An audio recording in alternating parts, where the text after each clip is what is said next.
Are you trying to dominate your fantasy football league? Do you want so many championship rings it's impossible to sign autographs?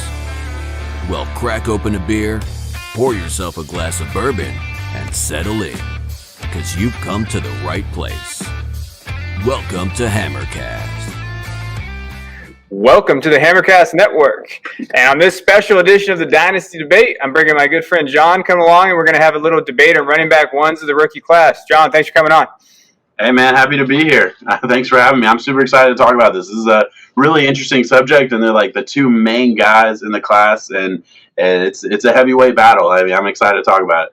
Yeah, no, I'm excited too. I'm glad that we're getting on here, and there's a big disconnect between these two guys because I think that when we looked at running back ones and we look at this, I think Travis Etienne last year was kind of that guy, even in the class last year with all those guys that came out, Dobbins and Akers. And now you have this kind of debate of like, hey, who is that guy? So we're going to do that now. We're going to talk about it. John's going to talk about his guy. I'm going to talk about mine. We had these graphics done, so we're going to be talking about these two guys here. So why don't you go ahead and give your running back one, and we're going to show some highlights of these guys as well. Yeah, so my running back one is Travis Etienne right here. I mean, he's so explosive. I mean, you're watching the film right now. These are the highlights, and these are great plays. True home run hitter, just like Najee is, so I don't want to take anything away from him.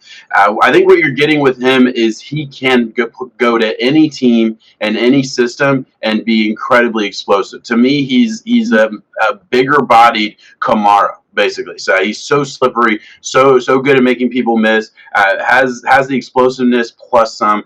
He's just a complete player, in my opinion, and that's what I absolutely love about him. And I agree with you. I think he would have been – I don't know if he would have been my top running back last year. Last year was definitely a deeper running back class than it is this year, but he certainly would have been in that conversation for top 2, top 3. So, and right now, some of those top guys, he's my number one, and I'm really excited about him this year. Yeah, when you watch that film, you're like, damn, everything looks good. And then you look at kind of where he's at. I think the biggest thing, the reason why I have Harris over one, just because of just talking about Etienne, I think he can be inconsistent in pass protection. So I think that he's going to need to learn. Now, that's something that he can learn from. Like, I understand that. But can he be a three-down guy, third down? Can he be back there? Are you worried at all about his receiving ability, which he's improved? Like, I will give him credit. I mean, this last year, he had 48 catches, 580 yards, so he definitely improved on that. But are you worried at all about pass protection and his receiving ability? So for Travis Etienne, both of those things are definitely something I grade, and I'm looking at my pass protection and pass catching right now. I have a handful of bad plays scouted, but I have a lot of good plays too. I'm not worried about pass protection, and pass protection is one of those things I feel like that will get better at the next level. Yes, I've at least seen the competitive drive. I haven't seen anything that tells me, oh, he doesn't want to be. He's not interested in pass protection. He's only interested when he has the ball in his hand. I don't get that sense from him. So I'm good with pass protection. I have no issue there. And then pass catching, yeah, you're right. There's a handful of concentration drops, I feel like, from time to time. But I mean, he's going to be utilized in space. Clemson did everything they could to get this dude the ball in space, and I think that's the best, argument against Mike Kamara take, because Kamara is a much better pass catcher than Travis Etienne is. But again, it's not something that bothers me. I do have a handful of snaps where it's like, man, I'd like to see it be a little bit cleaner at times, and that's definitely a fair point. But at the end of the day, it's still a plus grade for me. Both those things are still plus grades for me at the end of the day. Yeah, no, I agree. I mean, I'm not trying to – I think there's some people that are moving Etienne below number 2, and I think that's kind of crazy to me. I think Etienne still is there. I think I do worry about with him, is he scheme dependent? So are we worried about Etienne getting to a spot? Now, like my favorite spot for him, which I don't think is going to happen anymore, but it's San Francisco. If he goes to San Francisco, I would fall in love. I would just be like, hey, that is perfect for him. I worry about him going to a non-zone blocking area, and I worry about him getting into a scheme that doesn't fit his system. Like you said, I know some people think he's a scheme transcendent guy. Like he can go to anywhere and do that. I'm kind of on the other end of that. I think he needs to go to the right team that utilizes his strengths. Understood. Yeah, that does surprise me. I'll be honest with you. Look, so best case scenario, he goes to a zone run scheme and he can just pick the hole and roll. I don't think I'm gonna have a problem with him anywhere he goes. I think if he Yeah, I look at Najee Harris as a much more scheme dependent guy than I look at Travis Etienne. I don't scheme transcendent. It probably isn't the right word, but I definitely think anywhere he goes, I just want an offensive coordinator that is going to get him the ball in unique ways. I want him to have 15 touches a game, consistently. So I feel like he deserves that. I think he's an electric workhorse type of guy. So no, I that's definitely not something that bothers me. I'm a little surprised to hear that. I'll be honest. I definitely never viewed him as a guy who is scheme dependent. But I do understand the point. There's definitely, spots you would rather him go. But I mean, you can say that about anybody. I don't think I'm going to be nervous about him anywhere. So. Yeah, ever since I faded AJ Brown like a moron, and I didn't take him because he went to Tennessee, I'm less dependent on scheme. I'm really like, hey, is this guy talented enough? And I think he is. I just get worried about kind of his viewpoints. I understand how he could be running back one. His speed and his long speed and his way to break away, it is there. I think his vision sometimes. I think he hurts himself with his speed sometimes because he tries to rush his holes and he tries to hit those holes quick. And you see moments of that, like when he hits his linemen in the back because he doesn't let the play develop. Yeah. I think that comes with age, right? And that kind of comes with, perspective. I do get a little bit worried, but again, Najee is the same way. They're seniors playing against like 18, 19-year-olds, so they should have looked this good. I really expected both of these guys to come out last year.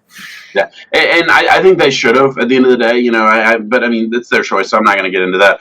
You're absolutely right. Look, that first clip that you showed, and if you want to play it again, you can. You'll see him run into the lineman's back, and that's certainly something that bothers me here. And this is on the field. This really has no excuse, but I mean, you can see he's just looking at the defender, doesn't even really recognize his own blocker. Yeah, I do have a handful of moments. His vision is not. He doesn't have the best vision of all the running backs in the class. I break my players down by skills and vision. It's still plus grade for me. I'm not nervous about it, but you saw that a handful of times, and it's certainly worth it. I do want to be clear. I think you would agree with this. We're pulling hairs here. I mean, we're talking about the two top guys, and we're picking little things. This isn't if we were comparing them to other guys, I don't think it would be a conversation. So absolutely a fair point on the vision. Another thing that bugs me, and this is a super minor thing, not even like it didn't go account into like my grading of him, but he pulls that spin move out a lot when he's about to get hit.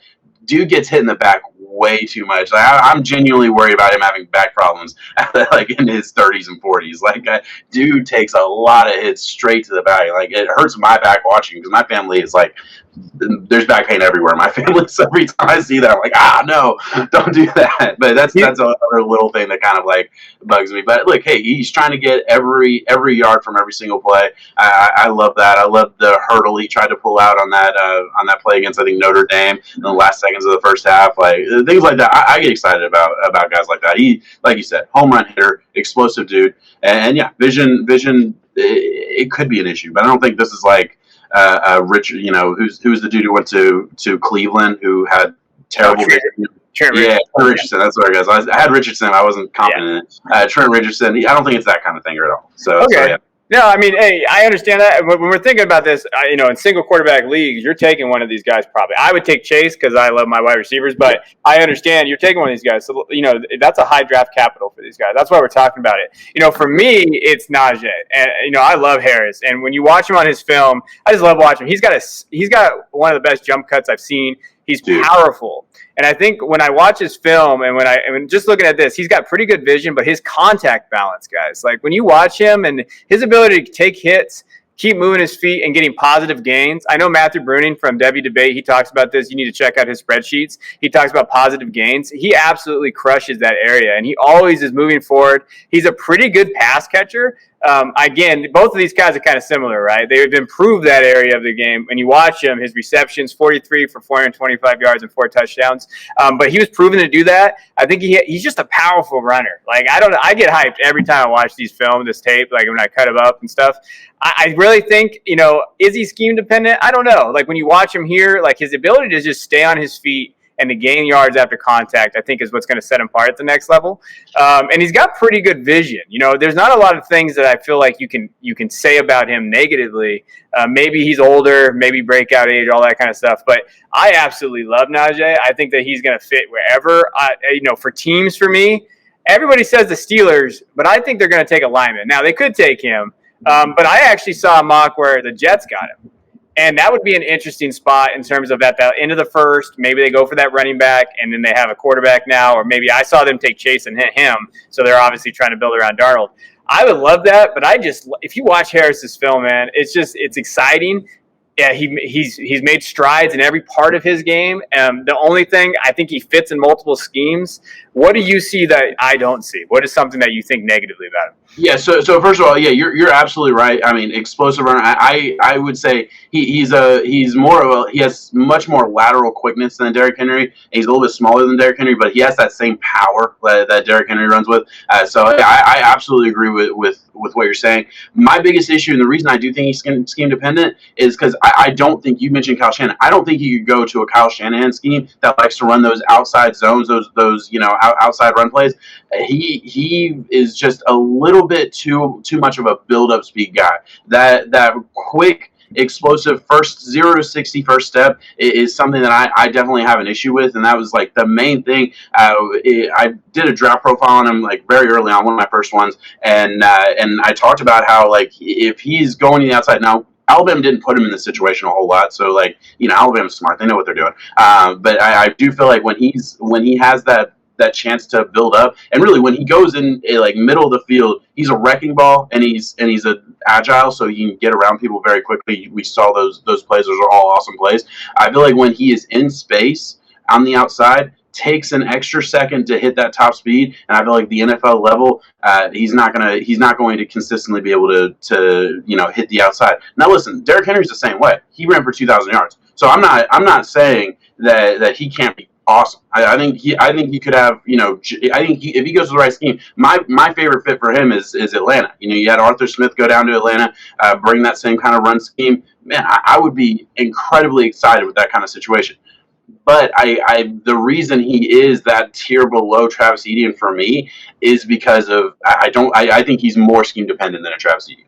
Okay, I think the one thing that I would say, and this isn't a criticism of that, I think that his vision will help him. Like, I think that he has elite vision. So, yeah, I think his speed could be an issue. I want to see what he runs at the 40. I need to see kind of that elusiveness. I think he has that jump cut, and I think it's really good. I think that his vision can kind of fix that. I don't think it'd be perfect, but I don't think he'll go to the Niners, but let's say he did go to the Niners, I think that he has the ability and the skills to kind of fix the scheme to what fits him and the jump cut and his vision. I just love his vision, and I think that will set him apart, because when I look at running backs, one of the biggest thing I look for scouting-wise is vision, because that translates so much more to the NFL. If a guy cannot see his blocks and he cannot kind of go through there and see the progressions of his linemen, he really struggles at that next level. So for me, that's why Harris was my one, but let's be honest, this is tier 1.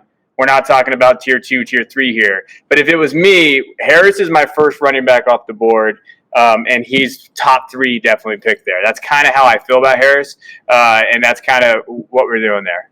So that's and I want to clarify, because I don't want people to hear what I'm not saying. He's fast. He's incredibly fast. His long speed, he can break long speed. That's not what I'm saying. I'm talking about those first 2 or 3 steps. Right, like that getting to top speed. Travis Etienne, he's at top speed like this. I mean, just instant. He's 0 to 60 kind of guy.